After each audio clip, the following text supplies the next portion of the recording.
Hello guys, आपका मधु Gupta channel पे एक बार फिर से स्वागत है। तो JEE main PYQ 2025 thermodynamics chapter का नाम है। बहुत ही बेसिक क्वेश्चन है, आइए समझते हैं क्वेश्चन को।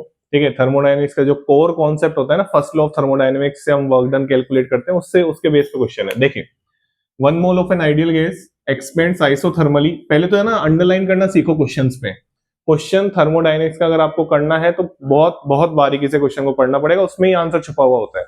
Isothermally and reversibly from 10 dm cube to 20 dm cube at 300 kelvin. आपसे क्या क्या पूछा है? Delta U, Q and work done in the process respectively are. Option दे रखे थे, मैंने ऑप्शन नहीं लिखे, मेरे को जरूरत नहीं पड़ी ऑप्शन लिखने की। मैं आपको आंसर निकाल के बता दूंगा, क्योंकि हम कॉन्सेप्ट सीख रहे हैं, राइट? आंसर थोड़ी रटना है अपन को, कॉन्सेप्ट सीखना है ना। ठीक है, चलिए। अब पहले तो आप उस पर गौर करिए कि आपको 1 मोल आइडियल गैस दे रखी है। पहले तो एफएलटीडी, फर्स्ट लॉ ऑफ थर्मोडायनेमिक्स, बताओ क्या होता है first law of thermodynamics? Delta U बराबर क्यू प्लस डब्ल्यू लिखते हैं कि नहीं लिखते? अरे ये लिखते हो कि नहीं लिखते यार? ठीक है, ये मैंने डेल्टा यू बराबर क्या, क्यू प्लस डब्ल्यू। इसको आप ऐसे भी लिख सकते हो, कोई टेंशन वाली बात नहीं है। डी यू बराबर D Q plus D W, कोई टेंशन वाली बात नहीं है, दोनों ही सही है। ठीक है, इसको मैंने इंटीग्रेट करके लिख दिया। ठीक है ना, चलिए।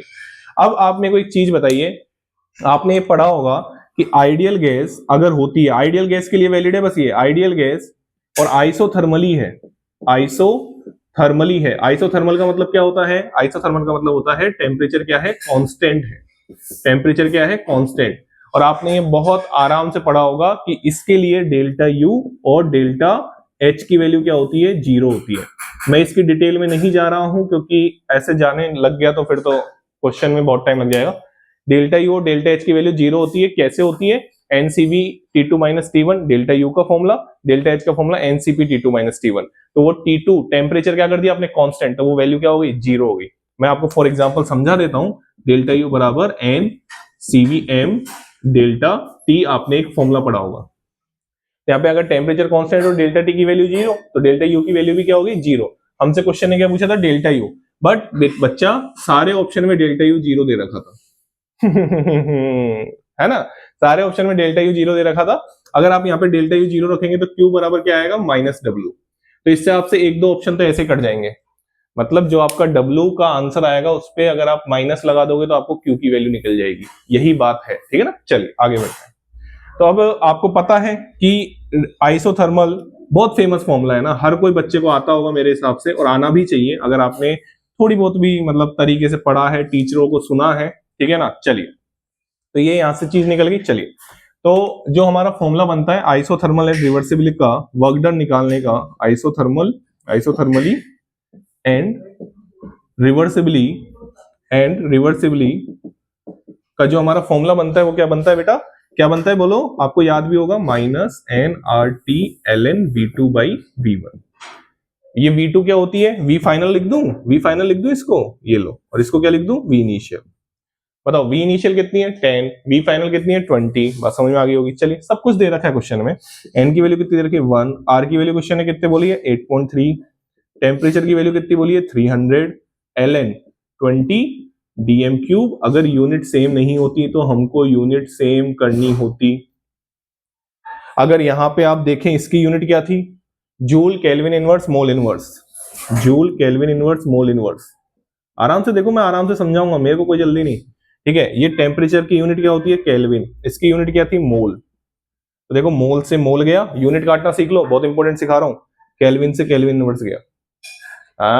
तो जो हमारा आंसर आएगा W, वो किस में आएगा, माइनस जूल में आंसर आएगा। देखो, ये यूनिट तो हमेशा कैंसिल आउट होगी। और Ln2 की वैल्यू आप जानते हैं अच्छी तरीके से, नहीं जानते तो सुन लो, 0.693 होती है। ऐसे तो सभी जानते हैं, ठीक है ना। तो आप इसको क्या लिख सकते हैं, आप इसको लिख सकते हैं 8.3 इंटू 300 इंटू कितना, 0.693। किसमें आंसर आएगा, जूल में। बच्चा यही गलती कर जाता है बेटा, यूनिट कन्वर्जन बहुत इंपॉर्टेंट। यूनिट कन्वर्जन में अगर आपने दिक्कत करी तो ये मान लेना फिजिकल केमिस्ट्री का क्वेश्चन आपका गलत हो। आराम से मैंने सारी यूनिट लिखी है, इसकी यूनिट लिखी, यूनिट काटना सिखाया आपको, यही सीखना है आपको मेरे से, ठीक है ना। चलिए, तो ये आंसर आ रहा है इसका आंसर आ रहा है -1725.57 जूल में। और अगर किलो जूल में देख, अच्छा ऑप्शन में जो आंसर था ना वो मैं बता देता हूं। ऑप्शन में आंसर था -1725 18 जूल में आप बोल सकते हैं, ठीक है। और इसी को आप, ये ऑप्शंस में था, अप्रोक्स ही आंसर है ना यार, अप्रोक्स आंसर है, कोई टेंशन वाली बात नहीं है, ठीक है भाई। ऑप्शन में जो आंसर है उसके हिसाब से आंसर लगाना पड़ेगा अपन को। तो यहाँ पे जो आपका आंसर आएगा, इसको मैं अगर किलो जूल में लिखूं तो W बराबर आपका आ जाएगा -1.718 किलो जूल, ऐसे। तो अगर आपको Q निकालना है तो Q क्या आ जाएगा, Q आ जाएगा आपका 1.718 किलो जूल। तो मैं यहां लिख दूं आंसर फाइनल, तो यहाँ पे मैं फाइनल आंसर लिख देता हूं। डेल्टा U तो आपका आ जाएगा क्या, 0, और W आपका क्या आ जाएगा, W आ जाएगा आपका -1.718 किलो जूल, और ये आपका आ जाएगा Q 1.718 किलो जूल। ऐसा था, कुछ नहीं है, मेरे हिसाब से तो हर बच्चे को ये क्वेश्चन आना चाहिए। बट मैंने आपको एक चीज सिखाई यहाँ पे, यूनिट का ध्यान रखना, यूनिट से बहुत दिक्कत आती है बच्चों को, भयंकर दिक्कत आती है। बच्चों को चमकता ही नहीं है कि क्वेश्चन में आइसोथर्मल और रिवर्सिबल लिख रखा है, ठीक है। चलिए, ये प्यारा सा क्वेश्चन था, एक्चुअल आंसर ये आ रहा है, बट क्वेश्चन ऑप्शन के अकॉर्डिंग आंसर ये है, तो मैंने ऑप्शन के अकॉर्डिंग आंसर लिख दिए हैं। ये मैं इसको, आपको कुछ क्यों रटना है यार, क्यों रटना है, क्यों ही रटना है ना। चलिए, thank you so much. Channel को लाइक करें, शेयर करें और सब्सक्राइब करें।